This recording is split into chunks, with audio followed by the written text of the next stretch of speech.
Welcome back to the Ancestral Findings podcast. As the United States marks its 249th year of independence, it's a fitting time to pause and reflect. Not just on fireworks and parades, but on the remarkable clarity of vision held by those who signed their names to the cause of liberty. These were men who risked everything, their lives, fortunes, and sacred honor, not for gain, but for the enduring hope of a free and virtuous republic. Their words, written in the heat of war and the uncertainty of revolution, are more than historical relics.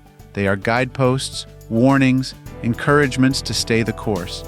And when we take time to read them with fresh eyes, we realize how much they still matter.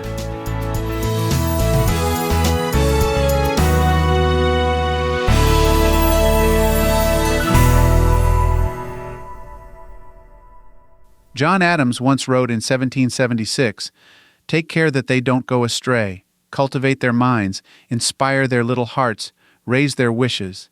Fix their attention upon great and glorious objects. Root out every little thing, weed out every meanness, make them great and manly. Teach them to scorn injustice, ingratitude, cowardice, and falsehood. Let them revere nothing but religion, morality, and liberty." This wasn't a campaign speech or a public address, it was personal.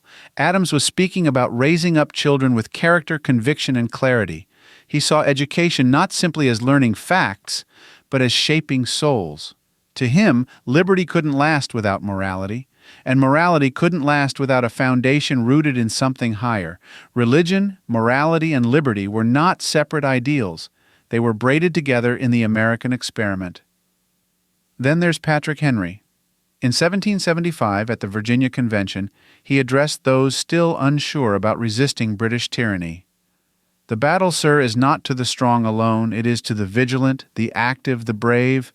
That line came just before his famous cry for liberty or death. But this part, this call to vigilance, gets less attention, and yet it speaks directly to how liberty is preserved, not through brute strength, not through complacent hope, but through alertness, action, and courage.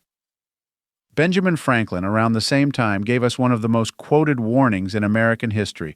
Those who can give up essential liberty to obtain a little temporary safety deserve neither liberty nor safety. Franklin understood the human tendency to trade freedom for comfort. He knew how fear could be used to convince people to hand over rights they might never reclaim. It wasn't safety he was against. It was the misuse of fear and the slow erosion of liberty in its name. Samuel Adams, in 1776, issued one of the strongest rebukes to those who preferred peace to liberty. "If ye love wealth better than liberty, the tranquility of servitude better than the animated contest of freedom, go home from us in peace. We ask not your counsels or arms. Crouch down and lick the hands which feed you. May your chains set lightly upon you, and may posterity forget that ye were our countrymen." His words are blunt, but so was the moment. Adams knew that liberty would not survive lukewarm defenders. The stakes were too high. His words were a wake-up call to choose a side and stand firm, not just with rhetoric, but with resolve. And decades later, in 1824, John Adams again warned about a danger that continues to loom over American politics, the consolidation of power. He wrote, "I expressly say that Congress is not a representative body, but a diplomatic body, a collection of ambassadors from 13 sovereign states. Nor indeed in any moment of my life did I ever approve of a consolidated government, or would I have given my vote for it. A consolidated government under a monarchy, an aristocracy or democracy or mixture of either would have flown to pieces like a glass bubble under the first blow of a hammer on an anvil." This wasn't paranoia.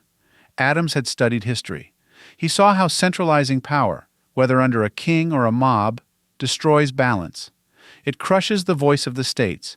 It removes government from the governed. It turns a republic into a system of control. Each of these quotes tells us something, not just about history, but about human nature, political risk, and the enduring fragility of freedom. These men didn't just fight a war.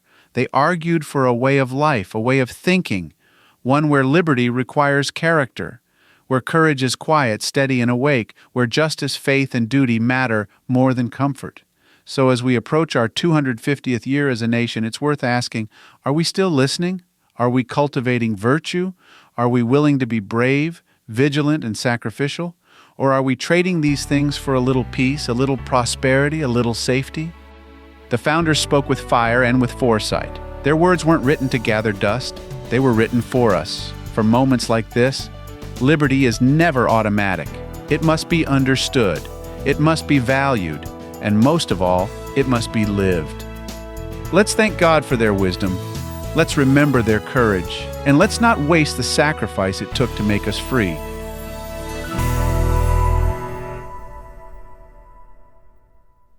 If you've got a hard-to-find ancestor you're stuck on, I'd love to hear about it. Just head over to ancestralfindings.com and click on Contact to send me a message. While you're there, take advantage of our free weekly genealogy lookups. Explore thousands of articles and enjoy hundreds of podcast episodes. We've been helping family history researchers since 1995. And if you're looking for even more, check out our Genealogy Gold Q&A series over on Patreon. Thanks for listening. And as always, happy searching.